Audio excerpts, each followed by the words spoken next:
everyone, I'm Mind, and this is set number 71813, Wolfmask Shadow Dojo from the March 2024 Ninjago Dragons Rising Wave. This set contains 1,190 pieces, 8 minifigures, and will retail for $119.99 in the US. This set, of course, does not officially release until March 1st, 2024, but it was gifted to me early for review by the LEGO Group through the LEGO Ambassador Network, but all opinions expressed in this video are my own. I'm doing early reviews of all the March 2024 Ninjago sets right now, so after you're finished with this video, go check out the playlist in the description or the pinned comment to see what other reviews I've already done, and make sure to let me know in the comments which March 2024 Ninjago set you want to see an early review on next. If you enjoy this kind of content, by liking and subscribing, you do a ton to help support me in the channel, and it also helps to make sure you guys see my videos in your feed. But now, with all of that being said, let's get into the review. So here's the Wolfmask Shadow Dojo, and this set I absolutely love. From top to bottom, I love every little aspect of this. This is one of two $120 sets that came out in this wave, the other being the Dragonstone Shrine, and I've already covered the Dragonstone Shrine on my channel, but I'm genuinely really impressed by both of these. They serve different purposes, but both feel like perfect fits for this wave. That one's more for display, this one's more for play, but this one still looks gorgeous, and that one still has play features. I'm genuinely really impressed by what Ninjago's putting out. There's so much to like here. So where do I even begin? I guess the set's broken up into two sections. You have the actual dojo at the back, and that has like these zip lines coming off of it to go to two side sections, but then this like courtyard or little arena at the front that's actually not connected at all. It's a completely separate build, so we'll look at it separately. But yeah, placed there in front, it looks really nice. It helps the build feel complete even if the parts aren't connected. So I think first, let's look at that front section. This build's far from the most complex thing in the world. It's a little platform, and there is some nice detailing on the sides. I like these little spikes. But I am so happy that this is in a Ninjago set. Building this brought me back to my childhood with a Ninjago, because this kind of thing didn't really come in any sets back in 2011, 2012, but this is the exact kind of thing I would always try to build with my own parts when I was a kid. Because yeah, having a little battle arena for your characters is perfect for a theme like Ninjago, and this is absolutely beautiful. Taking a look at the actual platform, I mean, it looks good. It's simple, but I love all the different jumper pieces to make it very easy to pose minifigures wherever you want on here. And because they're connected on studs, you can get them into like really dynamic action poses if you want. You don't have to worry about balancing or anything. And it's not even like it's just one jumper piece on each side. No, there's tons all over. So if you're playing with this, you can constantly be moving these guys around to really simulate an actual fight. You guys have to let me know in the comments what you think of this, because I know it's a simple build. It's like not that revolutionary, but this is probably one of my favorite things I've seen in a Ninjago set in a very long time. Genuinely so cool, great for display, and awesome for play. I want to see more like this. But that's not even the coolest part yet, because of course over here on the side, you might have saw this earlier, but we've got these two platforms, there's little stickers on them with the Wolfmask logo on it, and that's of course like the wolf-shaped moon that's also sort of an Ouroboros because it's eating its own tail. And we have some Ninjago right there, which isn't actually anything too interesting. It's just the letter V and the letter S because of course versus. It's two characters fighting each other, that makes sense. And that's the same on both sides. But yeah, you can see there's these transclear bar pieces that connect on a mini ball joint, and you can attach minifigures to them to make the fights even more dynamic. So for example, I've got Kai and Cinder, and I can like pose these to make it look like they're jumping in the air to fight each other. And that's awesome for display. There's just so many more options because there's so many different ways you can move this. But then if you're playing with this set, this is also great for play because you can just do this. And that way you can figure out which character wins, which one's knocked off first. Or if it's two people playing with a set, you can have one person control each one, and you can see if like one player could try to get the upper hand on the other. Or you both lose.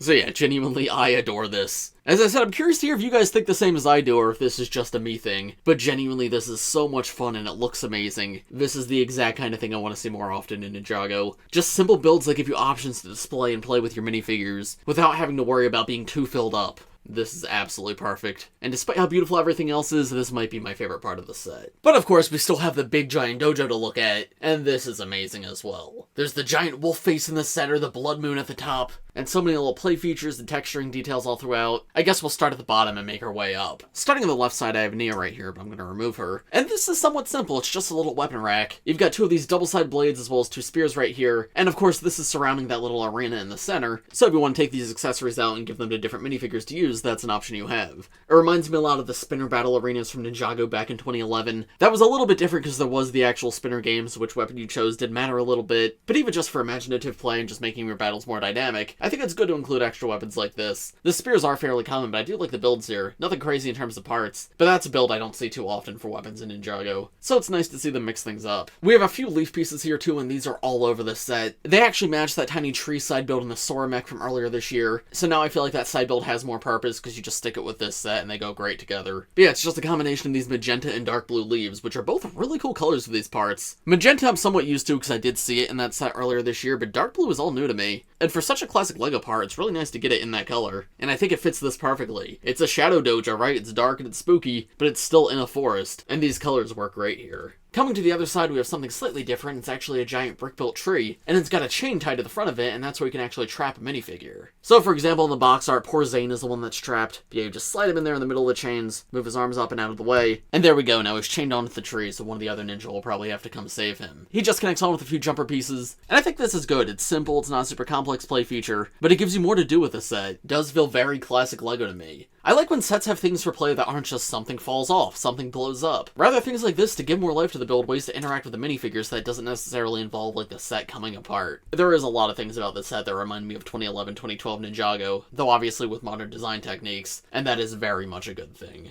The tree itself is very pretty too, again more of that dark blue and that magenta. And I especially like the use of this piece right here. That's the Dragonhorn piece introduced in last year's Core Wave, but it's in black instead of gold. Now it has been used in black before a couple of times, like for example on Cole's Dragon it was the tail, but it's far from the most common color for that part, so it's nice to have another way to get it in this set. And I think it fits in well. It makes the tree feel very smooth, but also somewhat supernatural. Like it's weirdly thin and these tentacle pieces do very much look like tentacles. Aesthetically, I think that's absolutely perfect. Now both sides have these giant zip lines to get up to the main floor, but we'll take a look at those in a moment. First I want to take a look at what's back here, what actually holds up the dojo that's behind the Gong of Shattering. Because of course the structure is raised and there's two massive pillars holding it up. And they're both completely different for each other, which is really cool despite being the exact same size. I'm going to detach the zip line for now so you can see it a little bit better. But you can see on the right side it's actually this giant stone pillar. There's these very harsh shards sticking out the side which I think look amazing. And they've got this Ninjago etched on them with this blue energy coming out. And I was very excited to decipher this when I was putting the set together. I was like, oh man, I can't wait to see what that says. And then I translated it and it just says Shadow Dojo, which is just the name of the set. It makes sense, but I was hoping for some little secrets towards the show or something. But yeah, it's understandable that that's what it says. It looks cool at least, I'll give it that. There's also these dark tan jumper pieces all over this build. You can see they start at the tree by Zane, but then they move all the way up into the interior. It somewhat reminds me of the Master of the Mountain sets, how those sets also doubled as board games. So there was a bunch of tiles throughout those sets to pose minifigures. And while the idea of a board game was super cool, that was also just amazing for display. My Master of the Mountain display is still super cool because I have characters all throughout because there's tons of places to put them. So doing a similar thing in this set is honestly really nice to see. Because jumper pieces are so much easier to pose minifigures on compared to just regular studs, but there's no shortage of regular studs either. But anyway, you can see that path continues around the back and then there's these little platforms to get up to the top, so that way there's actually access into the Shadow Dojo from the outside. And this might sound like a small thing, but I'm really happy that's there too. Because sometimes you get location builds where there are multiple floors and there's no way to get from one floor to the other. And that's fine, like I'm not against that per se, because you don't always have room for a staircase in a set, but that means when we get something like this, it feels extra special. Yeah, this platform on the side right here comes all the way into the top level, which we'll take a look at in a moment after we get to the other side. First though, we're not done with the stone pillar just yet, because if we look on the inside, we have a big ugly rock piece, and that's not just there for texturing, though it does look good. This is actually a little door that can swing open and there's a treasure inside. Let me do that again from the front and excuse the Gong of Shattering that's in the way. But yeah, if we open it up, you can see there's this really cool sword piece. It's Gunmetal Grey dual molded with trans red, and there's actually two of that piece in the set. The other one's an accessory for Cinder, so I'm not going to remove this. We'll take a closer look at it when we look at the minifigures. But still, that's a cool little secret to find. An extra accessory for one of your villain minifigures, or for play, one of the ninja could discover it and use it as their weapon. But yeah, it tucks away real nicely, doesn't detract from the overall look of the build, but it's a nice little hidden compartment to find. And there's not really anything else in there, just a pillar that holds everything together. In the center right here, by the way, there's two banners that hang down. They've once again got that wolf mask moon symbol, and two letters in jargon. And once again, I was excited to go, ooh, what does that say? And it just says SD, which are the initials for Shadow Dojo. So yeah, no secrets in this set when it comes to the Ninjargon. But still, these look really cool. I like how they hang down. And there is a little bit of movement to them if you want to change how they're displayed. Anyway, on the other side, I'm going to disconnect the zipline again so we can see it a little bit better. But the pillar on this side is completely different. The other one was a stone pillar and it used lots of very harsh angles and very like blocky pieces. This one seems like it's meant to be a part of a tree. And just like the other tree that I pointed out in this set, it's very like rounded and wispy, almost a supernatural feel to it. But these very rounded pieces contrast perfectly with the stone pillar. And I think the two complement each other really well, while also just making the set more unique. It's not just two of the same thing. No, they're each different, but they fit together. This one though, while it looks really nice, doesn't have as much going on. There's no platforms or anything. There is a printed target piece right there, which you can imagine that does something. Maybe that interacts with the play feature that we'll see later on in the build. But yeah, this mostly just looks really nice, and that it certainly does. And then finally in the center, we have like a little pit, and it's got these black spikes coming out. These are the same color as the trees, so maybe these are the roots, or if we're leaning into the supernatural aspect, maybe it's something more magical. We'll have to wait and see in the show if this is anything, or if this is just something they made up for the sets. Regardless, though, it looks cool, and that also ties into a play feature. But now coming up to the top of this side, you can see there's another branch coming off, which once again uses that dragon horn piece. More dark blue, more magenta. These leaves really do decorate this set perfectly. And you can see there's another magenta leaf hanging off right here. And now we are properly at the dojo, so I'm going to talk about the exterior of this before we move inside, but this looks quite good as well. I like this railing on the edge, it really helps the dojo's overall aesthetic, and again it uses those tooth pieces just like the spikes down below, to show it's maybe made out of the same sort of wood that the trees are. And you can see that's on both sides, and there's plenty of room to pose figures behind it. But of course, one of the most visually interesting things about this set is the giant wolf face in the center. Now this to me definitely gives off LEGO Legends of Chima vibes, which I've had people in the comments tease me before for saying that whenever a LEGO set has like a brick-built animal head. But in this case it's valid because this set is sort of a Chima set, actually, because we know this location is in the wildness in Ninjago, and the wildness is the realm that Chima's from. So it would make sense that it follows a somewhat similar aesthetic to Chima, even if it is a very different context. But yeah, the sculpting on the actual wolf head is great. There's a little bit of movement to the ears if you want. I love how pointy the cheeks are, that looks fantastic. And they did a great job with the snout too. The red eyes up here are very striking, I love the way they did eyebrows. And then of course, in the wolf head's mouth, he holds the Gong of Shattering. Now this is a very important thing to Dragon's Rising Season 2. Roz uses it to power up his army to command his army. And we have gotten this printed part in the center in a few sets already, but it looks like in the show it's going to be a much bigger thing. And yeah, this is the full build. That just hangs with two chains and you very easily can detach that if you want. But then the wolf also has a big rock in its mouth. So if a ninja wanted to come over here and try to take the Gong of Shattering by pulling on it, that would pull the wolf's jaw down, and uh-oh,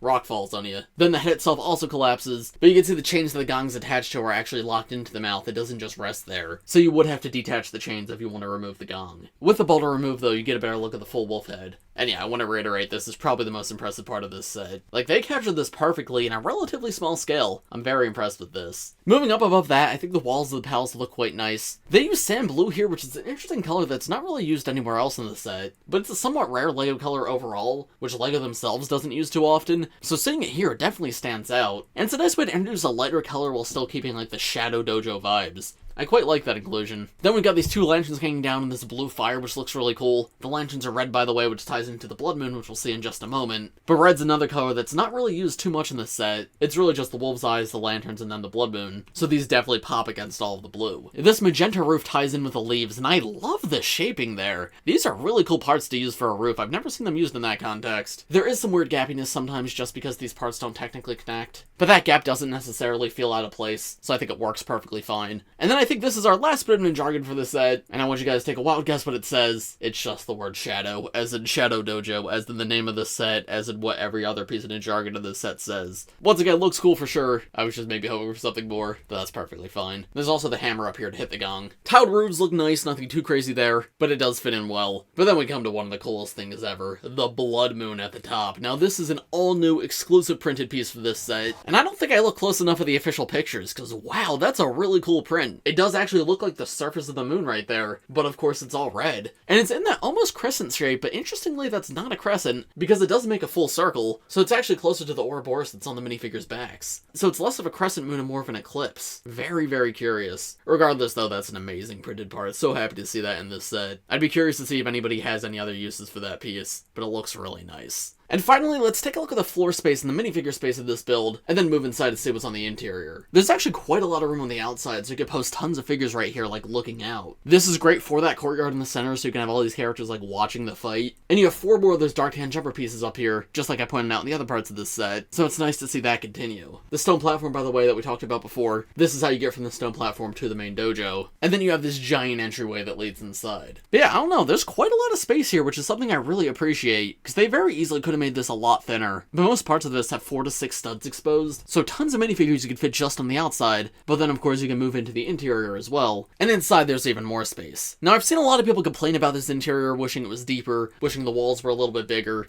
I do get the wall thing a little bit because this is very much just a wall. If they'd extended these walls back literally 2 more studs, I feel like it would have felt a little more complete. That being said, that is very easy to do with your own parts, so honestly, I don't think how they have it's like that big of a deal. But in terms of the actual interior space, I think is perfectly fine. Once again, most things are 4 to 6 studs in terms of space to pose figures. Like, yeah, it thins out right here in front of the desks to be only 3, but I don't know, I've definitely seen worse before. There's definitely been sets that have interior that's only 2 studs. So personally, as long as I have room to pose figures, I'm happy. But I can see how there might be room to expand this. We've got this stickered poster piece on the wall, and it's depicting one of the Wolf Mask warriors in front of the Blood Moon, and he's holding up that sword that we saw, and there's a bunch more Wolf Mask warriors down here. Right next to that, there's a spike coming out of the wall, and a little pink lantern, as well as a little table with more of that blue fire and a golden katana. On the other side, things are similar. Instead, we have a teapot and a teacup on that little table, but once again, trans pink lantern. And the poster here is different, and once again depicts a Wolf Mask warrior powering up, but behind it is the face that's on the Gong of Shattering, and that looks super creepy seeing it colored like that. These two stickers are definitely very curious. Gives you some stuff to think about. And then in the center of everything, we have this brick-built staff weapon which has a tooth at the top. And I'm looking at the official description of this set from LEGO, and they don't really seem to mention this anywhere. So yeah, I have no clue what this is. Is this going to be important to the characters in the show, or is this just a fun little thing for the set? Either way, I mean, it looks nice, I guess. Interesting little artifact to collect. But it makes me very curious what it is since it's front and center. I'm curious if we're ever going to see that expanded upon. Here's how the rest of the dojo looks in the back, nothing too crazy. It doesn't look the prettiest, but it's also the back of a dojo. I think that's fine.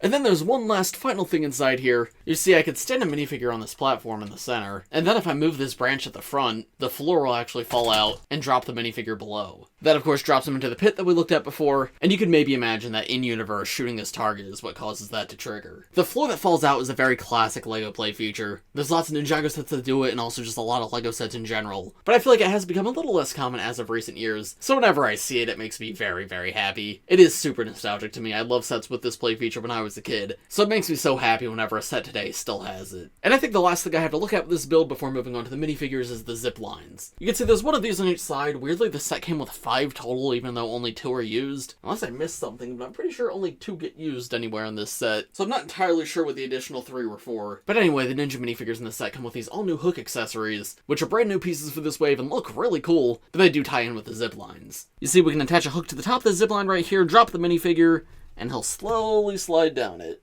It's really not too crazy of a play feature, and it is something we have seen before. But you know what, it gives this new piece of use in the set, and it is fun to do, even if the minifigures do move quite slow, and some parts of the set get in the way sometimes. But yeah, I think the Shadow Dojo is great. Tons of personality to the set, it looks amazing, and there's so much to do with your minifigures in the set. So much room to pose them, so many different places to put them in action poses, whether it's on the zip lines or on the courtyard in the center. I think it looks good for display, but it's also very fun for play. Great package all around. But I'll talk about my overall thoughts and everything at the end of this video. For now, let's take a look at the minifigures, and then I'll give you my overall thoughts. Here are the first 2 minifigures in the set, the all-new climbing suits for Zane and Kai. The climbing suits are definitely very interesting. They introduced this all-new armor piece, which is super elaborate. It might be the most detailed armor piece we've ever had in Ninjago. But yeah, you can see it's dual molded in gold as well as whatever the ninja secondary color is. So in Zane's case, it's light gray, in Kai's case, it's dark red. But the gold peeks through in so many different places, it honestly looks amazing. Really, really cool new part. There is room around the back to fit 2 katanas. Each ninja only comes with 1 technically, but you do get extras in the set if you want them to have 2. So there's how it looks to put those in there, and here's how the minifigure looks from the front. Then the ninjas' actual suits are very similar between the 2 of them, they just have slightly different gear. But yeah, these are the climber suits, so they're meant to be climbing. So they've got ropes and buckles and belts and stuff. I'm not a climbing expert, I'll be honest, but aesthetically this does track to me as climbing gear. They also all have that Source Dragon symbol in one corner of their suits. On Zane's on the left side, Kite's on the right side. But my favorite part about these figures is actually the detail in the background. It's somewhat reminiscent of like the SOG suits where there's like these very intricate little designs in the back. In the case of these suits, they're like little diamond shapes. And I don't think it's like as nice looking as the SOG suits, but it does help these look really nice. Oh, also something interesting is the rope is actually gold, not yellow like it first looked. That's kinda neat. And of course the buckles are metallic silver. And then the ninja each also have a 3rd color. So on Zane it's this lighter blue, while on Kai it's bright orange. And I think the color schemes of these suits lead to mixed results. For Zane, I don't know how I feel about the light gray. I do think light gray is really good on Zane, and I think especially the torso on this guy looks quite good. But the light gray and the armor piece, I don't know how I feel about. I think the white of the hood especially contrasts a lot with the gray, and maybe that's not the best transition there. I think part of it's because he has the silver head, and obviously silver and light gray are not too far apart. If we turn the head around to his other face, yeah, I think that maybe looks a little bit better. But I don't know, I feel like this suit would have looked better with a light gray hood as well. I'm curious to hear what you guys think though. However, on Kai, even though the dark red and the normal red are obviously 2 very different colors, them being different here doesn't really matter as much to me. I think this is perfectly fine. It makes for an all-around pretty cool suit. Oh, and of course the accessories I can't forget to mention. We looked at these just a moment ago, but yeah, they're the new climbing hook pieces, and every ninja comes with exactly 1 in this set, and they look quite good. They have a similar texturing on the hilt that many other Ninjago weapons have used, and then a very familiar dragon face up here, but then with the hook coming off. They're not a super uncommon accessory in this wave, they come in lots of the sets, suits. But still nice to get so many of them here, and they're a fun new accessory to have for the ninja. I guess while we're at it, here's Kai in the suit with his dragon power eyes as well, and here's how the ninja look with their armor and hoods removed. I actually quite like how much of the undershirt you can see here. That's more than we see on normal suits. That Zane torso looks extra cool now. I'd be curious to make a custom suit just using a normal ninja hood with that torso. Because yeah, I love that blue there. It actually pops so much. Same thing with the bright orange on Kai. These look really good. And back torso print, of course, you can't see too well when the armor's on, but there's a look at their alternate face prints as well, which are just the same ones from the first Dragon's Rising wave. And they both have more ropes back here, which are once again metallic gold. Zane still has a little bit of blue detailing, which is actually quite nice. And you can see they both have their more modern symbols back here. Zane's is the Ninjago letter Z, and Kai's is the Ninjago letter K. So yeah, these are definitely very different ninja suits. But you know, after 13 years, different is a very good thing. Still don't know how I feel about the light gray on Zane. That's something I'm definitely gonna have to get used to. But Kai, I think, is really cool. And overall, I think these suits are really amazing concepts. The coolest part is for sure those new armor pieces. Those are genuinely really impressive. Oh, and I guess I didn't mention Zane is exclusive to this set, but Kai actually comes in 2 other sets, so he's not the most exciting one to get here. But of course, that's not it for the ninja, because we also have climbing suit Lloyd as well as climbing suit Nia. But these two are very similar aesthetically to the 2 ninja suits we already looked at, so I won't be spending as long on them. Mostly I'll be focusing on the color schemes, and honestly, I don't know how to feel about these. Starting with Lloyd, in the original promo arts for these sets, his belt as well as some of his detailing was actually red instead of lime green. So his colors were bright green for the main suit, dark green for the armor, and then red for his belt and gear. Now red's a color that Lloyd's never really used before, so I was kind of excited for that, and I thought the red fit the green really well, but it seems at some point they swapped the red for lime green instead, and I have to say this looks a lot worse. The lime green just doesn't really pop in the same way the other colors do, right? Like on Zane, the blue really pops on top of the white. With Kai, bright orange pops on top of red. But lime green on top of bright green, they're quite similar colors. So honestly, I think that's the weakest point on this figure. If that was red like the original version, I think this would look fantastic. The lime green is not the best. I will say I do like the armor piece though. I think the bright green to the dark green with the golden armor fits really well. And there's a look at the armor around the back too if you're curious. But man, I don't know, as hard as I try, I just really don't vibe with the lime green on this one. It's unfortunate to see. Nia, however, Nia is really interesting. She's never really had a consistent color scheme. She's used dark red and gunmetal gray and azure, and for the past few years she's kind of just been swapping between the 3. But this suit introduces a color she's never really used before, and that's yellow. Technically, there has been a Nia suit with yellow that was the Seabound suit, but all of the Seabound suits had yellow on it. That wasn't a Nia-specific color. That being said, it was a Nia season, so that is a pretty iconic suit for her. So it's very neat to see her bring the yellow back here, and I have to say, the yellow actually works really well in my opinion. Just like on Kai and Zane, the yellow against the azure really pops, and I think it fits with the gold quite well too, while also being distinct from it. They use silver for the detailing on her too, I guess to go with the gunmetal gray, and actually the gunmetal arms look amazing too, and the fact that the armor is 2 different metallic colors looks really great. Yeah, I'm genuinely quite impressed by this one. Such a unique Nia suit. I'm really happy they went more unconventional with it. Here's how these two look with their dragon power faces. I will say I like Lloyd's suit a little bit more without the armor on. I think especially the lime green on the torso doesn't feel nearly as bad, but I don't know, lime green belt on top of bright green body, that still just doesn't feel right. That's probably my biggest criticism with this figure. Nia though continues to look amazing. I love the yellow on that one. And then here's how the back torso prints on these two look. Once again, they're more modern symbols right there, Ninjago L and Ninjago N, and they still have that diamond shaped detailing on the back. Lloyd's is dark green and Nia's is metallic silver. Just like Zane, both Nia and Lloyd are exclusive to this set, which is honestly kind of surprising. We'll see if these figures come in any other sets of the Summer Wave, but supposedly we're getting new suits for the Summer Wave, so yeah, this might be the only way to get these guys, so that is definitely something to keep in mind. And that's it for the 4 ninja in this set. However, there's also 4 villain minifigures in this set, so here are the first 2. We have Jordana and we have Cinder, and I think it's amazing to get both of these in the set in addition to Roz, who we'll see in a moment, because yeah, they're all the main villains of this wave, so having them all in one place is super nice to see. Now, these minifigures are the same ones from the January wave, so I have already covered them, but I will still go over them again here. You can see the 2 of these do share the same exact torso and legs, as well as the same neck attachment, but of course different headpieces and slightly different accessories. Jordana has this curved blade but coming off of a lightsaber hilt. Not sure why the lightsaber hilt's there, I guess to make it slightly different, but that is a really cool part, and that's an all-new recolor for January. And then Cinder has this pretty standard tentacle weapon, which he also had in the first wave, but the more interesting weapon is the one over here, this red sword, and this of course matches the one that we saw in the build earlier. So yes, you get a total of 2 of these in this set, and they're an amazing new part. So they're dual molded in trans red and gunmetal gray, and especially in the light box, seeing that light shine through the trans red, that looks super cool. It definitely feels like it's being powered up by the blood moon. It almost looks like it's meant to represent motion as well, like it's swinging through the air. Such a cool effect on that one.